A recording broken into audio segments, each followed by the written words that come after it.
Hello everyone, myself Jyotsna Patel, teaching in LP Savani Vidya Bhavan. Today we are going to learn Standard 5th Hindi subject, Chapter number 12, Dumduma गाँव की बच्ची.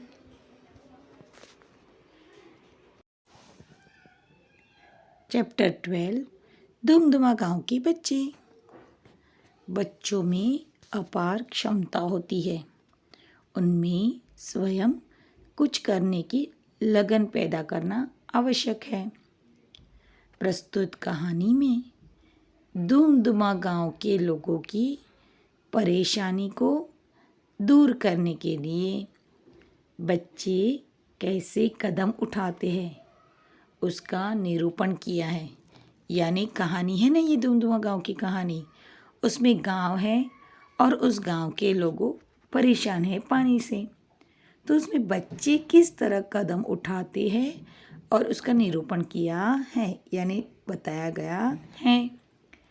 बच्चे इस कहानी में प्रेरित होकर कक्षा यानी क्लास, विद्यालय यानी स्कूल और गांव की समस्या का हल ढूंढने में जागरूक होंगे और कार्य भी करेंगे.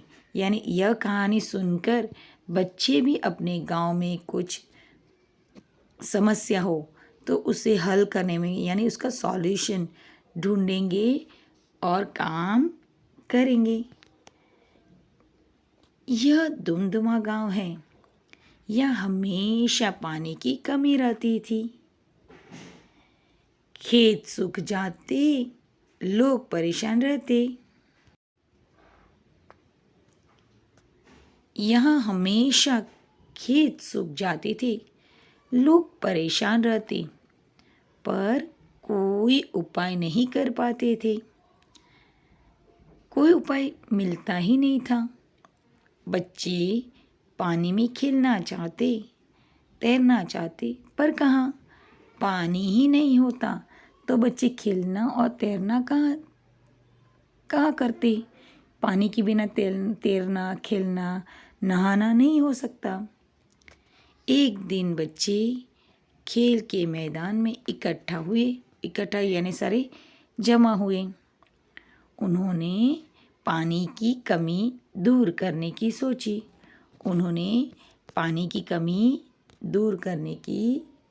कि कोई उपाय आज सोचते हैं. मैं बादलों से प्रार्थना करूँगा, रोज़ बरसो. बिल्लू बोला. बिल्लू क्या बोला कि मैं बादलों से प्रार्थना करूँगा कि रोज़ बरसो. कोई बात नहीं, रोज़ की रोज़ बरसो, पानी तो हमें मिले. बादल रोज़ कैसे बरस सकते हैं? महिमा बोली कि बादल थोड़ी रोज़ की रोज़ बरस सकते हैं. वह कैसे बरस सकते हैं? यह महिमा बोली कि रोज़ नहीं बरस सकते बादल. फिर क्या हो? क्या करे?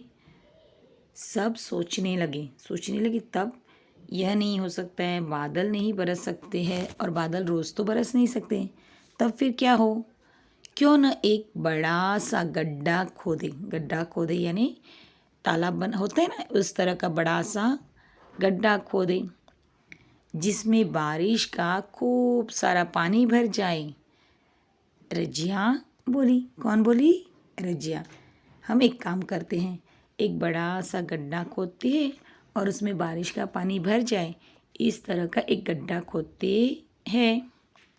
हाँ, यही ठीक है.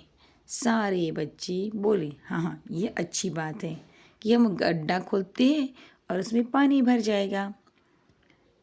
तो हाँ, सब ठीक है, सारे बच्चे बोले. फिर बच्चे लाए फावड़े, कड़ाही, कुदाले और तसले. क्या लाए? फावड़े, कड़ाही, कुदाले और तसले. ये खोदने के लिए बच्चे सारी चीज़ें लाए, जिससे मिट्टी खोद सके, मिट्टी धो सके और मिट्टी बाहर गड्ढे में से बाहर निकाल सके.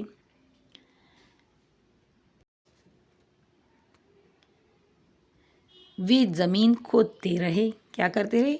ज़मीन खोदते रहे, मिट्टी ढोते रहे। मिट्टी धोना यानी अंदर से मिट्टी को अलग करना ज़मीन से, और बाहर फेंकते रहे। मिट्टी धोते गए, खोदते गए और मिट्टी को बाहर फेंकते रहे।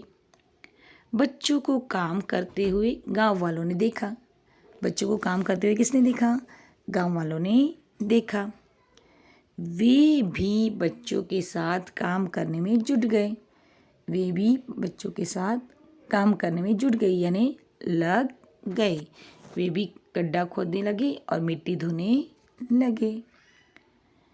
इस तरह बना एक बड़ा सा तालाब। इस तरह क्या बना? एक बड़ा सा तालाब बन गया।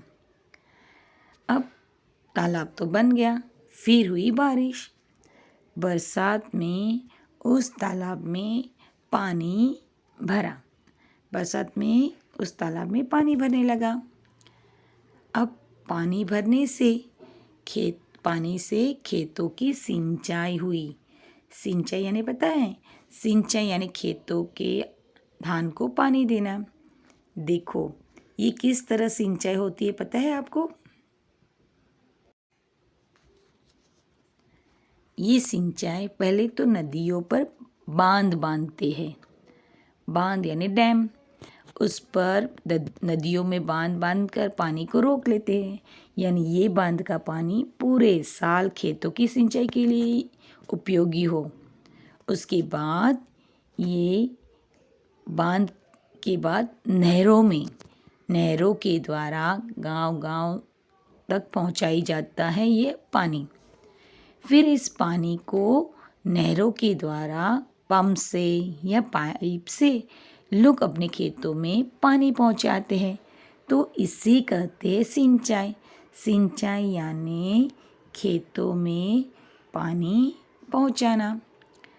अब ये सिंचाई से खेतों में मक्का और धान लहलहाए। धान यानी यहाँ पर है चावल। क्या हुआ? खेतों में मक्का यानी कौन, और धान यानी यहाँ है चावल। धान और मक्का लहराने लगे। लोग खुश हुए और बच्चे पानी में छपाछप खूब नहाए। लोग खुश हो गए, बहुत खुश हो गए, और उन्होंने देखा कि बच्चे भी पानी में छप छपा कर खूब नहाए। देखो आप इस चित्र में देख सकते हो कि बच्चे माटी खोद रहे हैं, कोई बच्चे माटी धो रहे हैं और कोई बच्चे तसले में माटी लेकर बाहर फेंक रहे हैं। तो इस तरह उन्होंने कितना बड़ा सा तालाब बनाया ना। और यहाँ देखो तालाब बनने के बाद बच्चे कितने खुश हैं। सारे बच्चे हंसी के मारे ये तालाब में नहा रहे हैं और खेल रहे हैं। तो बच्चे बहुत खुश हो गए क्योंकि उन्होंने अपने आप तालाब बनाया और पानी की समस्या जो थी वह दूर की। चलो अब हम देखते हैं शब्दार्थ। प्रार्थना यानी उपासना, विनती। पानी, जल, नीर, वारी। कमी यानी अभाव। परेशान यानी दुखी, व्याकुल। उपाय यानी युक्ति, तरकीब। बारिश यानी वर्षा, बरसात। धान यानी अन्न यानी कौन सा अन्न? गेहूँ, ज्वार, बाजरा, ये सारे को धान कहते हैं। लेकिन यहाँ चावल, क्योंकि ये दुमदुमा गांव के बच्चों ने खेतों में चावल उगाए थे, इसलिए उसे कहा है यहाँ धान के लिए अन्न में चावल लिखा है।